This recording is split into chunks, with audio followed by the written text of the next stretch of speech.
Good morning, Magic players. Today we have an exciting examination of the EDH experts. Before we get into it, don't forget to check out this channel's Patreon. Get early access to videos and a high five by following. Link in the description below.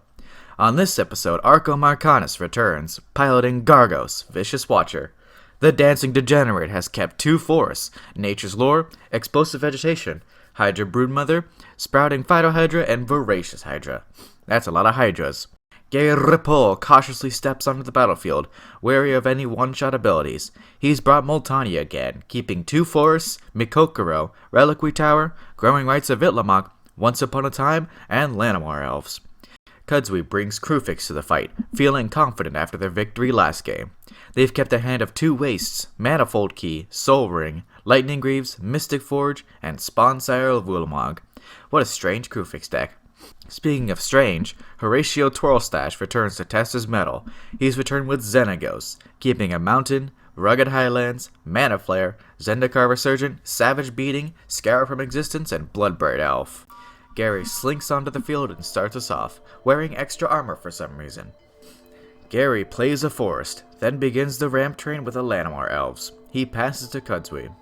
The Dangerous Duo recreates a CEDH turn 1 by playing a Waste, followed by a Soul Ring, then a Manifold Key. They're not done though, as they play a Lightning Greaves. Now, they're done. They pass to Horatio. The Doombringer plays a Rugged Highlands, gaining 1. That is all. Arkham does a ridiculous dance that looks like he has a snake in his pants and just plays a forest, passing. The other wizards facepalm. Gary drops the Mikokoro, then ramps even more with the Growing Rights of Itlamok. He looks to the top 4 and reveals a Nissa Vastwood Seer. It goes to his hand and he ships the turn. Kudzwi plays another Waste, then uses the many mana at their disposal to play a Mystic Forge. They take a peek at the top card while Horatio takes his turn. Twirlstash plays a Sheltered Thicket. You think that a man as powerful as Horatio Twirlstash would have for play by now. Nah.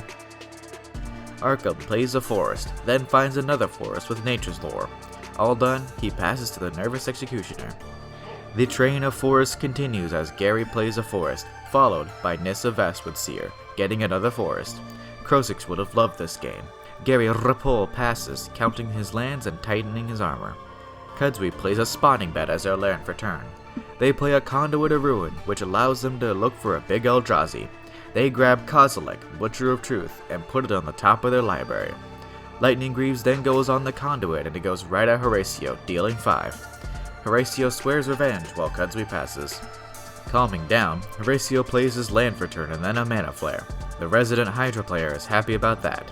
Speaking of the Hydra player, Arkham does his forest dance to summon a forest, then plays an Explosive Vegetation, grabbing more forests. I said forest 3 times in one sentence. #NerfGreen. The first Hydra then enters, Apollo Kranos. Content with this place, Arkham does his passing dance. It looks quite silly. Another forest enters under Gary's control. Can we get a Lumberjack in here already? He plays Once Upon a Time. Why he didn't earlier, I have no idea. He finds a Craterhoof Behemoth off the top and puts it into his hand. Gary then plays a Primordial Sage. All through, he passes. Kudzwi starts off the turn by playing the Kozilek they tutor for. They draw 4 from its on-cast ability. Another freaking forest then enters, then a Mind Stone, followed by Howling Mine. They move the Greaves onto Kozilek and pass. Horatio speeds everything up by casting a new Frontiers, with X being 7. Everyone grabs 7 basic lands, mostly forests, and puts them into play tapped. This causes Gary's Nissa to flip. After finding everything he needs, Horatio passes, and Kudzwi loses 1 to exile the top card of the deck. Arkham, now with enough forests to cover the field, plays Gargos from the command zone. He then casts a Voracious Hydra with X being 22, which then doubles to 44 from its Enter the Battlefield effect. Everyone backs away from the hundreds of heads that have suddenly appeared before them. Arkham does a dance that looks like he had a rotten banana and passes. For once, Gary doesn't play a forest. Instead, he plays a Reliquary Tower. He casts Acidic Slime, drawing from Primordial Sage. He destroys Manifold Key with his ETB. Nissa Worldwaker then enters, untapping some stuff. He casts Annihilate, God of the Hunt. He takes up the other Nissa, revealing a Wear Away off the top. It goes into his hand and then Gary casts it and the Force of Vigor, destroying Mystic Forge, Soul Ring, and Lightning Greaves on Kudzwi's board. Cradlehoof then enters, boosting his team by 5/5. All that can attack go at Horatio, dealing 27 damage. Both angry at Gary, Kudzwi and Horatio make a plan to get revenge on the Armored Executioner.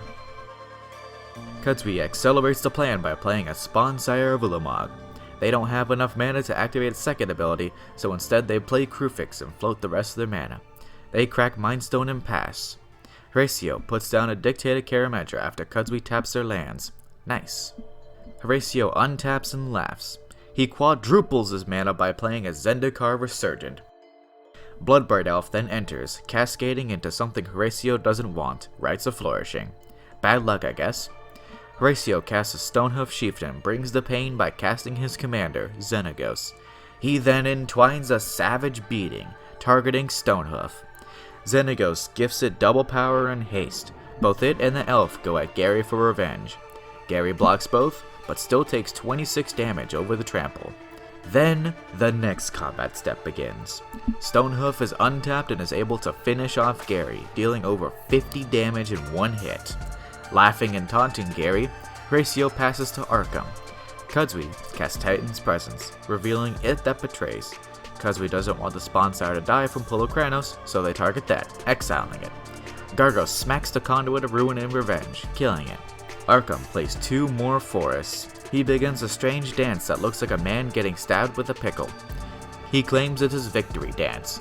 Kruphix calls him an idiot off screen. Arkham plays a Wild Defiance, then Nylea, God of the Hunt. Giant Growth is then cast, targeting Gargos. It gains +6/+6 and gives Kozilek a mighty smackaroo, killing it and shuffling it back into Kudzwi's deck.